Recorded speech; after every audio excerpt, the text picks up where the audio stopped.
ತೇಪಟೂರು ಅಭಿವೃದ್ಧಿಯ ಹರಿಕಾರ ಸಂಘದ ಕಟಾಳು ಬಿಸಿ ನಾಗೇಶ್ ಇನ್ನಿಲ್ಲ.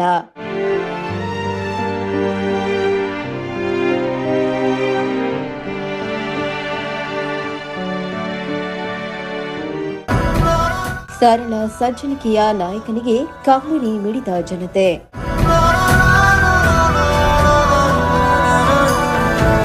ತೇಪಟೂರಿನ ಅಭಿವೃದ್ಧಿಯ ಕನಸುಗಂಡ ನಾಯಕ ಸರಳತೆ, ಸಜ್ಜನಿಕೆ ಹಾಗೂ ದಕ್ಷ ಆಡಳಿತದ ಮೂಲಕ ಜನಮನ ಗೆದ್ದಿದ್ದ ರಾಜಕಾರಣಿ, ಶಿಕ್ಷಣ ಸಚಿವರಾಗಿ ರಾಜ್ಯದ ಗಮನ ಸೆಳೆದ ನಾಯಕ, ತೇಪಟೂರಿನ ಜನರ ಪ್ರೀತಿಯ ಮಾಜಿ ಶಾಸಕರಾದ ಬಿಸಿ ನಾಗೇಶ್ ಇನ್ನಿಲ್ಲ.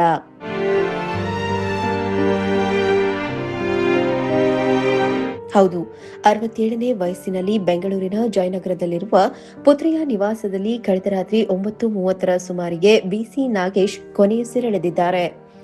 ಕಳೆದ ಕೆಲ ದಿನಗಳಿಂದ ಮೆದುಳಿನ ಗೆಡ್ಡೆ ಸಮಸ್ಯೆಯಿಂದ ಬಳಲುತ್ತಿದ್ದ ಬಿಸಿ ನಾಗೇಶ್ ಅವರು ಚಿಕಿತ್ಸೆ ಪಡೆಯುತ್ತಿದ್ದರು. ಆದರೆ ಚಿಕಿತ್ಸೆ ಫಲಕಾರಿಯಾಗದೆ ಕಳೆದ ರಾತ್ರಿ ಇಹಲೋಕ ತ್ಯಜಿಸಿದ್ದಾರೆ. ನಾಗೇಶ್ ಅವರ ನಿಧನದ ಸುದ್ದಿ ತಿಳಿಯುತ್ತಿದ್ದಂತೆ ತೇಪಟೂರು ಸೇರಿದಂತೆ ರಾಜ್ಯಾದ್ಯಂತ ಅವರ ಅಭಿಮಾನಿಗಳು ಹಾಗೂ ರಾಜಕೀಯ ಸಹೋದ್ಯೋಗಿಗಳು ಕಂಬನಿ ಮಿಡಿದಿದ್ದಾರೆ.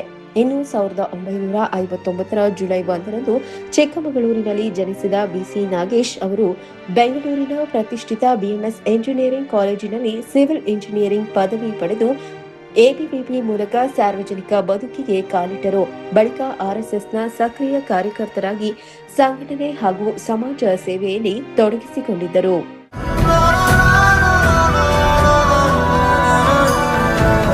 ಇನ್ನು ರಾಜಕೀಯಕ್ಕೆ ಬರುವ ಮುನ್ನ ಕೊಬ್ಬರಿ ವ್ಯಾಪಾರ ಮಾಡುತ್ತಲೇ ಪಕ್ಷ ಸಂಘಟನೆಯಲ್ಲಿ ತೊಡಗಿಸಿಕೊಂಡಿದ್ದ ನಾಗೇಶ್ ತೇಪಟೂರಿನ ಜನರ ಸಮಸ್ಯೆಗಳಿಗಾಗಿ ಧ್ವನಿ ಎತ್ತುತ್ತಿದ್ದರು.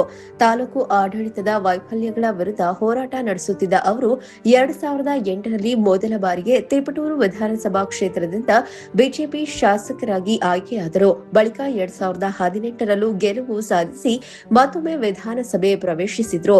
2021ರಿಂದ 23ರವರೆಗೆ ಬಿಜೆಪಿಯ ರಾಜ್ಯ ಸಚಿವ ಸಂಪುಟದಲ್ಲಿ ಪ್ರಾಥಮಿಕ ಮತ್ತು ಪ್ರೌಢ ಶಿಕ್ಷಣ, ಸಾಕ್ಷರತೆ ಹಾಗೂ ಸಕಾಲ ಸಚಿವರಾಗಿ ಕಾರ್ಯನಿರ್ವಹಿಸಿದ ನಾಗೇಶ್ ಶಿಕ್ಷಣ ಕ್ಷೇತ್ರದಲ್ಲಿ ಹಲವು ಸುಧಾರಣಾ ಕ್ರಮಗಳಿಗೆ ಒತ್ತು ನೀಡಿದ್ದರು.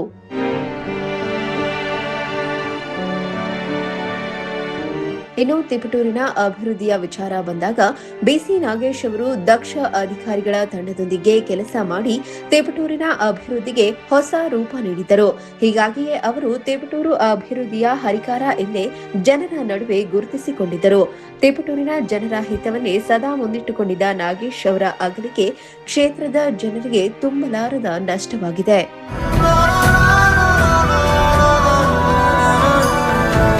ಸದ್ಯ ಪತ್ನಿ ವೀಣಾ, ಪುತ್ರಿ ಶಾರದಾ ಹಾಗೂ ಪುತ್ರ ವಿಶ್ವದೀಪ ಸೇರಿದಂತೆ ಅಪಾರ ಬಂಧು ಮಿತ್ರರು, ಅಭಿಮಾನಿಗಳನ್ನು ಬಿಸಿ ನಾಗೇಶ್ ಅಗಲಿದ್ದು ಒಬ್ಬ ದಕ್ಷ ರಾಜಕಾರಣಿ, ಸರಳ ವ್ಯಕ್ತಿತ್ವದ ನಾಯಕನನ್ನು ಕಳೆದುಕೊಂಡು ಅಭಿಮಾನಿಗಳು, ರಾಜಕಾರಣಿಗಳು, ಆಪ್ತರು ಕಂಬನಿ ಮಿಡಿಯುತ್ತಿದ್ದಾರೆ. News desk, Prajashakti TV, Tumakuru.